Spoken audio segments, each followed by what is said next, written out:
Hey everyone, welcome back for another deep dive. Yeah, great to be here. Today, we're going to be looking at something I think we all struggle with, and that's stress and anxiety and what we actually do about it.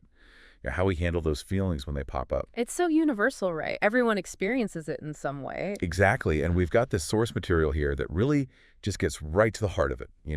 No beating around the bush, just straight to those tough emotions. And it really lays out a specific perspective on managing those feelings. Yeah, and that's what we're here to unpack for you today. Exactly, those actionable insights. What can we actually take away from this and use? All right, well, the text starts off strong. It just comes right out and says at point blank, worrying won't solve anything, but action will. Straightforward, isn't it? Yeah, no kidding. But, when you're in that moment, right, when you're feeling that pressure, things are just piling up, everything feels kind of overwhelming. Yeah, you get that sense of being Mm. stuck. Yeah, exactly. Yeah. So even though it sounds so simple, just stop worrying and do something. Why might that resonate with someone in that moment of just total overwhelm?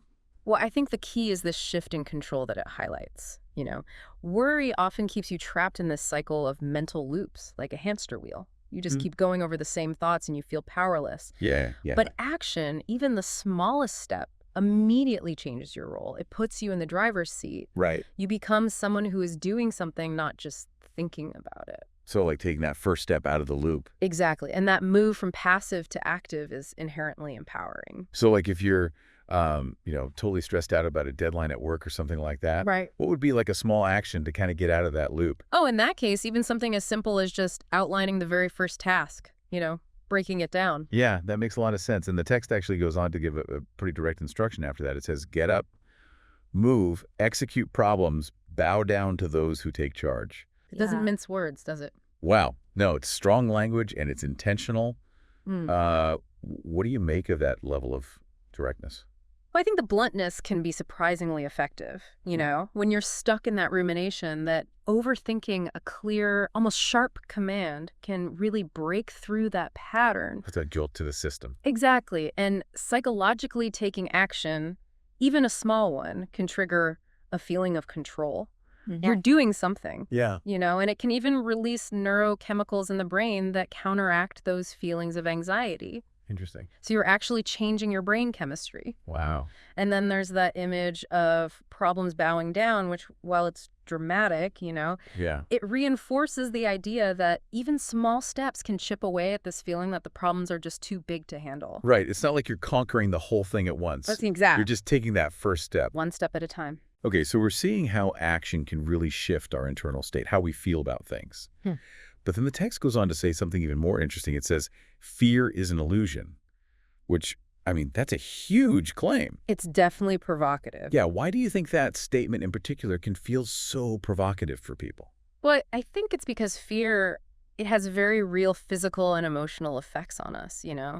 Like our heart races, we sweat, we can't think straight. Yeah, it feels very real. Exactly. But what this text seems to be getting at is that our fears are often centered on future possibilities or negative self-talk, things that aren't actually happening right now. So it's not the present moment. It's all in our heads. Right. And so much of our inaction, not doing anything, is driven by this fear of what might go wrong. Exactly. What if this happens? What if that happens? Right. So if we can start to understand fear less as like a concrete obstacle in our way, Yeah. and more as this mental interpretation that we're creating, Right. does that make it easier to challenge with actual steps forward? I think it can, if we see it as something we're creating rather than something solid and real. Okay, so bringing this back to the idea of taking action, is the text saying that we have to recognize those illusory aspects of fear before we can actually get ourselves to do anything? It's definitely implying that by recognizing that fear isn't always grounded in present reality, it becomes less paralyzing. Okay. The focus shifts from that internal feeling of fear to the external act of engaging with the problem. So you're not stuck in your head anymore. Right. You're getting out of your head and into the world. It's about breaking that cycle. Exactly. Disrupting that fear cycle with proactive behavior. All right, so to sum it all up, the core message we're getting here is this very direct connection. Taking action is presented as the best weir. The primary way to deal with stress and anxiety, worry, is basically seen as unproductive, just spinning your wheels. And fear is like this hurdle that we can overcome by actively engaging with whatever is causing that worry in the first place. That's a great summary. It's a really powerful perspective. Yeah, it's definitely direct, but I think there's a lot of truth to it. For sure, it really highlights the power of taking charge when we're faced with those feelings. So for everyone listening out there, think about something specific that's been causing you to worry lately, something that's been on your mind, and ask yourself, what's one small action you could take right now, even if it seems insignificant?